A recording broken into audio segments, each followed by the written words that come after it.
pemirsa ACTV yang dimuliakan Allah Subhanahu wa taala, kembali lagi kita di Ustaz Menjawab dan kita sedang membahas satu topik, yaitu kurma tidak sekedar manis. Ya, jadi memang kalau selama ini terkesan di kita bahwa obat itu harus pahit, ya, baru bisa menyembuhkan segala macam, ternyata tidak juga. Tidak selamanya yang pahit-pahit jadi obat. Yang manis juga bisa jadi obat. Yang pahit-pahit jadi obat. Nah, misalnya kurma selain dari makanan, tapi juga termasuk obat ya. Nah, mungkin bisa dijelaskan ada kesaksian dari teman-teman yang sakit ketika diberikan kurma ternyata bisa menyembuhkan. Betul, baik Ustaz. Lagi-lagi para pemirsa yang dimuliakan Allah Subhanahu wa taala, kurma salah satu makanan yang disukai oleh Rasulullah. Betul. Terutama kurma ajwa. Kawan-kawan yang sudah banyak mengkonsumsi kurma, bahkan ada satu kisah yang unik yang terjadi pada salah seorang di Melabuh, Ustaz. Beliau itu membeli kurma ajwa, lalu beliau menyimpannya di kulkas tapi nggak dikonsumsi.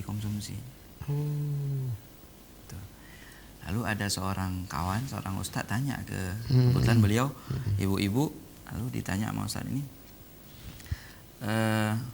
ibu ini kok kurmanya udah disimpan lama nggak dikonsumsi?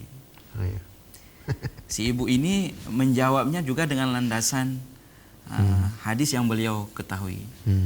Ini saya simpan kurma ini untuk persiapan saya apabila terjadi sesuatu yang dijanjikan Rasul di akhir zaman.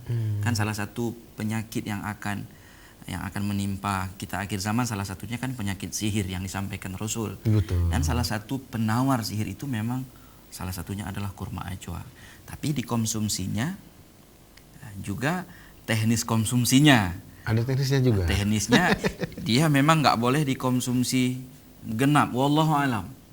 Konsumsinya mesti ganjil. Okay. 1, 3, 5 atau 7. Begitu ya. Saya mencoba aja apa yang disampaikan ini. Maksudnya puhubunganji pajuh ganjil dengan pajuh genap. Karena kan genap itu semestinya hana-hana ngaruh kemana-mana sebenarnya. Jadi alhasil wallahu alam kenapa seperti ini. Kita makan satu, misalnya kita makan 1 butir kurma ajwa dengan kita makan 2, hasilnya memang beda, Ustaz. Misal kita nggak sarapan paginya, lalu kita ganti dengan mengkonsumsi makanan Rasulullah ini. Kita konsumsi 3 butir kurma ajwa, insya Allah bisa bertahan sampai waktu baju bulu, Ustaz. Tapi mesti kita konsumsi pet, kalau detruk ke dia. Wallahu alam. Tapi menalah kurang lebih. Demikian kurang lebih itu, Ustaz. Untuk kurma ajwa ini kan jenisnya ada banyak, tapi yang spesial itu diantaranya memang kurma Rasulullah, kurma ajwa. Tapi kalau ditanya apakah kurma yang paling mahal kurma ajwa, bukan juga, ada yang lebih mahal lagi. Itu namanya kurma ambara. Itu kurma VVIP lah kalau orang-orang Timur Tengah sana. Itu, Ustaz. Ya. Baik, ini selain dari kurma buahnya, mungkin pada akar, batang, daun, itu kalau dalam satu hadis yang tadi Ustaz sampaikan kan Nabi mengumpamakan kurma keseluruhan itu dengan kepribadian seorang mukmin. Mungkin bisa dijelaskan maksudnya gimana? Kalau kita buat perbandingan, kan kurma ini tanaman jenis palem-palemam. Mungkin satu keluarga dengan sawit lah kalau kita di Aceh. Cuman yang membuat bedanya ini maaf nih pemirsa, bukan menjelek-jelekkan sawit. Kebetulan saya juga petani sawit nih. Oke. Yang kita dengar dari umumnya bahasa yang beredar, kelebihan daripada kurma, keberadaan dia di tengah-tengah umat itu, dia tidak merusak alam. Itulah kita seorang muslim. Al-muslimuna man salimal muslim min lisani wa yadi. Salah satunya. Itulah pohon yang Nabi buat perumpamaan ini, kurma. Maaf ini, lagi-lagi saya mohon maaf takut tersinggung petani sawit. Tapi kita kan ada mendengar asumsi bahwa keberadaan sawit itu akan menyedot banyak air. Dia akan, kalau bahasa lebih kasarnya lagi, keberadaannya bisa merusak ekosistem alam. Katanya kan gitu, wallahu alam. Tapi itu tidak berlaku untuk kurma. Justru keberadaan dia itu akan menetralisir alam insya Allah. Kalau kita mungkin tarik satu ayat, wa ja'alna fiha jannatin min nakhili wa a'nabi wa fajjarna fiha minal uyun. Nah, itu salah satu kelebihan daripada kurma. Dan dalam satu buku yang saya baca, kurma ini salah satu pohon yang keberadaannya di atas tanah itu betul-betul kokoh dia. Nah, dia tidak mudah tumbang, tidak mudah roboh walaupun mungkin diterjang oleh tsunami kalau dulu kita di Aceh. Mungkin dapat kita lihat baru-baru ini pada saat kejadian, ada satu foto beredar waktu kejadian tsunami Lombok ya kalau nggak salah. Baru-baru ini. Itu ada, kalau yang lain pohon kelapanya udah keseret arus, tapi Masya Allah pohon kurma ini dia bertahan. Dia bisa bertahan untuk paling kurang dia tidak tercabut lah dari tempat di mana dia tumbuh itu. Berarti sama lagi seperti yang Al-Quran sebutkan, asluha tsabit. Asluha tsabit wa far'uha fis sama itu. Baik. Dia tetap Ini ada kokoh. pertanyaan nih Ustaz masuk ke SMS kita. Assalamualaikum ya Ustaz. Waalaikumsalam warahmatullahi Apa sehari ganjil atau sekali duduk saat sedang makan? Apa nanti sore boleh makan lagi? gitu. Maksudnya? Nah, saya tanya lagi ya. Apa sehari ganjil atau sekali duduk saat sedang makan? Seharian, maksudnya seharian harus dimakan ganjil atau maksudnya gimana? Maksudnya paginya ganjil, siangnya? Yang saya pahami, makannya ganjil. Setiap bukan duduk, waktu makannya. Oh, oke. Bukan waktu makannya. Setiap makan itu tetap ganjil. Ganjil. Bilangannya. Makan satu.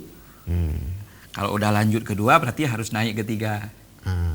Kalau nggak mau lanjut berarti stop di angka 3 aja. Pokoknya angkanya harus ganjil gitu. Gitu ya. Betul ya. Apa nanti sore boleh makan lagi gitu. Tafadhal. Karena enggak masalah ya. Tafadhal. Oke. Nah, itu pertanyaan dari pemirsa kita. Baik, Ustaz lanjutkan kembali yang tadi mungkin. Ya, ini kan kita kembali ke Nabi membuat perumpamaan pohon kurma dengan seorang mukmin. Allah memberikan perumpamaan kurma dengan kalimat thayyibah. Kalimat thayyibah. Seorang muslim itu muslim sejati nih. Memang di mana bumi kita pijak di situ akan mendamaikan, akan membawa kesejukan untuk kemaslahatan baik manusia ataupun lingkungan lainnya. Betul. Ya, mungkin kalau kita mengutip ayat Allah, "Wa ma arsalnaka illa rahmatan lil alamin." Betul. Begitulah kurma Nabi membuat perumpamaannya. Artinya seorang mukmin, seorang muslim, seorang mukmin. Iya. Mukmin itu adalah menjadi kata kuncinya bagi kita untuk dapat menghasilkan buah dari iman. Kan buah iman kita ada amal, terjaga sholat 5 waktu, betul, dalam keadaan berjamaah, betul sekali, tutur kata yang baik, sebagaimana yang dicontohkan Rasulullah. Ini memang motor penggeraknya, lokomotifnya adalah iman. Artinya kalau iman ini lemah, maka dia tidak akan menghasilkan amal-amal yang banyak dalam kehidupan. Betul. Artinya seorang mukmin ini akan menghasilkan amal-amal yang baik dalam kehidupannya apabila dia merawat iman dia ini. Kami ataupun saya sendiri sebagai petani kurma yang salah satu yang kita inginkan dari menanam kurma adalah bisa kurma kita bisa menghasilkan buahnya. Buah kalau kita buat perumpamaan amal tadi, ini kurma tidak akan mendatangkan buah kalau setelah kita tanam lalu selesailah di situ. Ini yang terjadi dari dulu. Artinya kalau kita mau mengikuti anjuran Rasulullah ini, setelah tanam rawatlah itu kurma. Kayak kita merawat keimanan kita biar membuahkan amal-amal, rawatlah kurma, beri dia air yang cukup, kasih pupuk dia. Dia nggak muluk-muluk kayak tetangga sebelah tadi. Nah, keluarga dia atau adiknya tadilah. Kita katakan sawit adik daripada kurma lah. Kenapa kita katakan adik? Karena kedatangan sawit ke Indonesia ini kalau saya tidak salah ingat di tahun 1848. Siapa yang datangkan, Ustaz? Itu kolonial Belanda. Yang datangkan kolonial Belanda loh, Ustaz. Ah gitu ya. Pada dasarnya kedatangan ke Indonesia bukan untuk dibuat skala perkebunan luas seperti sekarang, untuk tanaman hias lah awal-awalnya. Gitu. Lalu pada 1911 baru ditingkatkan statusnya. Awal-awalnya kan ditanam di Deli Serdang, Sumatera Utara, sebagai penghias jalan-jalan di kota sana.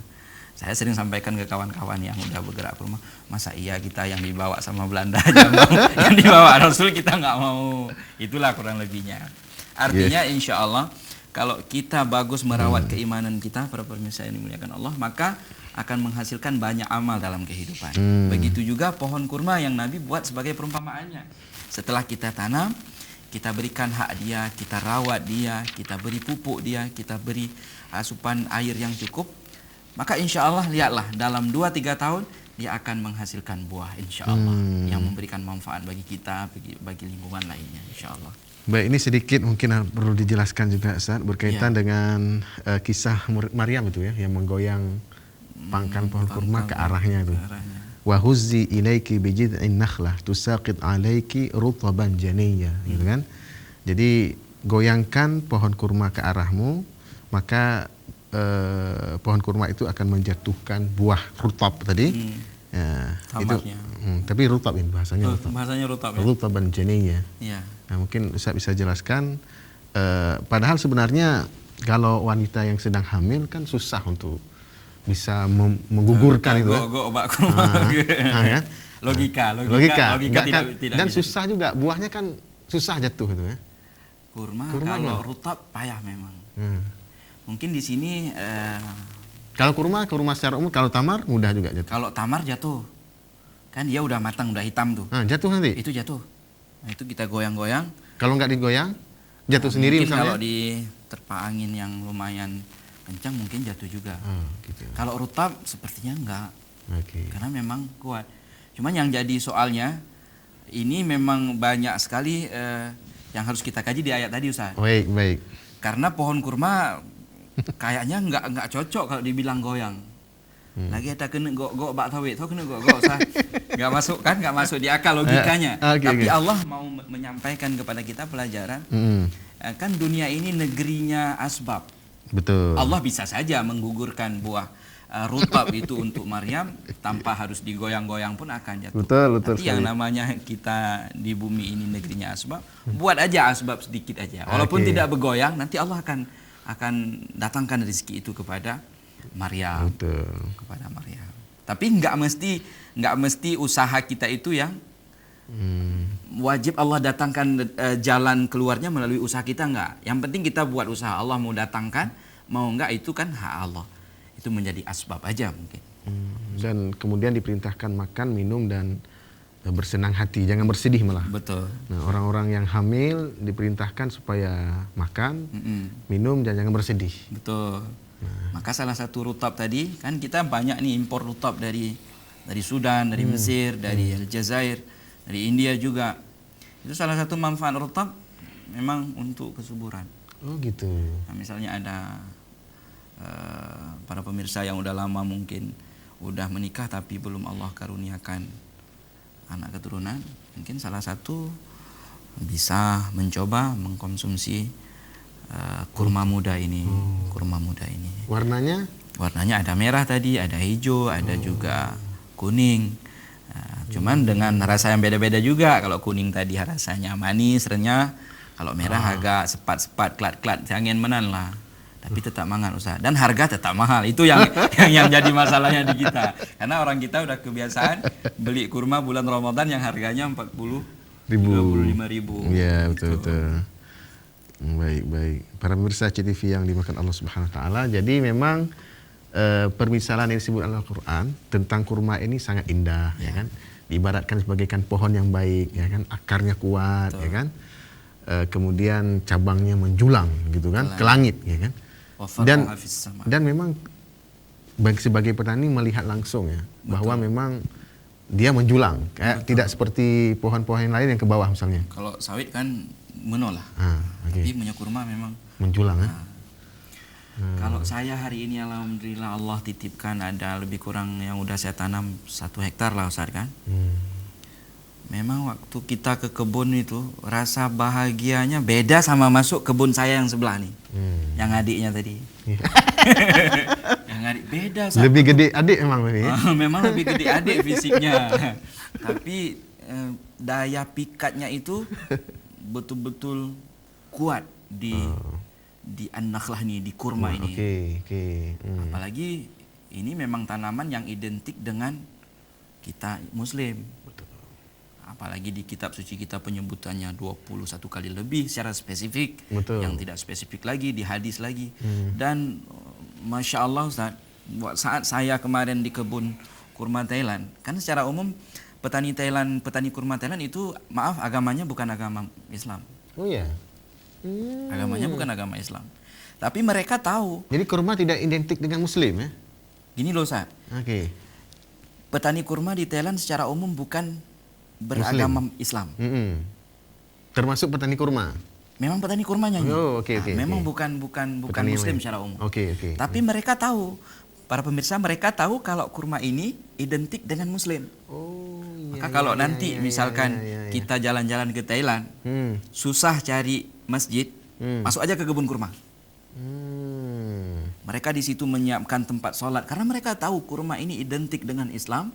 Sehingga orang yang datang ke kebun kurma pun itu rata-rata orang Islam. Oh gitu, Sehingga cari makanan kan kalau di Bangkok agak susah cari makanan kita. Maka kalau kita mau cari makanan halal yang dimasak oleh orang Muslim, itu salah satu tujuannya harus ke kebun kurma Thailand. Walaupun pemiliknya bukan agama Islam, tapi tukang masaknya Muslim. Jadi memang betul-betul menjaga kehalalannya untuk kalangan Muslim gitu ya. Dan yang lebih lagi yang harus kita tanam tekad, kan kita tahu kitab suci kita ini Al-Quran didatangkan sebenarnya bukan hanya menetramkan bagi kita sebagai Muslim saja. Artinya andai non-Muslim pun mengamalkan isi ini kitab atau mengadopsi apa yang disampaikan oleh yang mulia Nabi kita Muhammad SAW, maka dia akan berjaya. Walaupun dia bukan seorang mukmin. Dalam sektor pertanian ini. Sektor pertanian khususnya kurma, ini ada 21 kali Allah sebutkan di Quran. Kalau orang Islam sendiri yang beriman kepada kitab ini tidak menjalankan, dia tidak akan mendapatkan hasil apa-apa. Lalu datang orang yang di luar kita, dia adopsi teori Quran tentang ini, maka dia akan berjaya. Berjaya gini loh Ustaz, ini ke arahnya ke bisnis dikit. Baik, boleh, silakan. Itu salah satu kebun yang kami masuk baru-baru ini di Thailand, dia panen pertama lebih kurang 1 hektar kebunnya. Dia kurma dalam satu pohonnya pemirsa. Waktu panen jumlah tandannya 15 sampai 20 tandan. Satu tandan Ustaz. Beratnya di kisaran kalau udah standar berbuah kayak sawit itu bisa sampai 20 kilo per tandan. Kita anggap aja rata-rata jangan 20 tandan, anggap aja satu pohon 10 tandan. Satu tandan anggap aja 10 kilo. Berarti 10 kali 10 udah 100 kilo. Jangan katakan harga 300-350 per kilo seperti di Aceh. Anggap aja harganya 200.000 di kebun, tapi nggak dapat. Berarti 200.000 kali 100, 20 juta panen per pohonnya Ustaz. Sekali panen. Kalau cilet-cilet, ini bukan pohon berkah namanya. Dia nggak boleh cilet-cilet nih. Maka kami bertanya ke pemilik kebun, ini berapa panennya nih Pak? Kami tanya. Dia panen pertama tuh belum maksimal. Lebih kurang 1,8 miliar. 1 hektar. Lebih kurang 130 pohon. Makanya kan ada ustadz-ustadz kita termasuk Ustadz Abdul Samad juga pernah menyampaikan, satu pohon kurma yang sudah menghasilkan itu hasilnya berbanding dengan 1 hektar sawit yang sudah menghasilkan selama setahun. Perbandingannya. Iya, seperti itu ya. Ya subhanallah, benar-benar berkah itu ya. Kurma itu benar-benar berkah. Ada hadis-hadis Nabi yang menceritakan tentang kurma, mungkin bisa Ustaz sampaikan ke kita. Ya, salah satunya secara spesifik mungkin. Salah satunya hadis yang memang sudah sering kita dengar, di mana Rasul menyampaikan kurang lebih, andai engkau tahu kiamat terjadi esok hari. Oh, Masya Allah. Iya, betul. Kan? Iya, Ini iya. udah familiar kali hadis. Sangat familiar, betul, betul, betul. Andai engkau tahu, kata Rasul, esok hari terjadi kiamat dan salah seorang daripada kamu masih menyimpan atau memegang satu butir daripada biji kurma, Masya Allah. maka tanamilah sebelum engkau bangun dari tempat duduk. Di sini perintahnya, logika lagi-lagi kayak cerita tadi. Betul, betul. Nggak masuknya di sini. Besok kiamat, kupu mantap pula lo. Kan gitu, seperti orang tua kita bilang, pula le awak aron yang muda-muda mentah, kamu kan wah nam demi nikmati hasil. Tapi Rasul menyampaikan, andai kiamat esok terjadi, engkau memegang sebiji kurma, tanamilah, kata Rasul. Sebelum engkau bangun dari tempat duduk. Ini penekanan Ustaz di sini. Kalau ini kalau bukan di sini ada sesuatu yang dicintai Rasul, yang diberkahi Allah, yang dimuliakan, nggak mungkin Nabi buat penekanan tanamilah sebelum engkau bangun dari tempat duduk. Kita kembali Mbak Guno, Ustaz. Masa yang ibalik rekan-rekan sebelah kita yakin, yang dibawa oleh Rasulullah kita tidak yakin. Masya Allah. Di sini mungkin kita harus banyak-banyak istighfar juga. Itu. Ya, Ustaz. Baik, para pemirsa CTV yang dimuliakan Allah Subhanahu Wa Taala, menarik sekali ya pembicaraan kita berkaitan dengan kurma, dan kurma ini dicontohkan oleh Nabi sebagai ibaratnya seorang Muslim ya, mukmin, kalau seorang mukmin ya. Nah, jadi memang inna minasyajarati syajaratan ya la yasqutu waraquha. Nah, jadi ada satu pohon dari sekian banyak pohon yang tidak gugur. Warak daun-daunannya. Daunnya tidak gugur. Dan ia diperumpamakan dengan seorang mukmin. Nah, jadi memang kalau kita lihat dari manfaat dari kurma yang luar biasa, begitulah harusnya manfaat kita mukmin ya. Jadi manfaat kita itu mulai dari akar ya, kemudian batang, kemudian dahan, ranting, daun, dan termasuk buahnya, itu betul-betul dapat dinikmati oleh selain muslim malah ya. Nah, jadi mungkin Ustaz bisa menjelaskan juga ke kita bahwa ibarat yang Nabi sebutkan tadi ya, yang luar biasa itu bagaimana gambaran yang ada di zaman Nabi sendiri ya, bahwa mukmin yang mendatangkan kemaslahatan bagi masyarakatnya itu bisa dicontohkan dalam contoh-contoh seperti apa. Tapi kita akan lanjutkan setelah pesan-pesan berikut ini.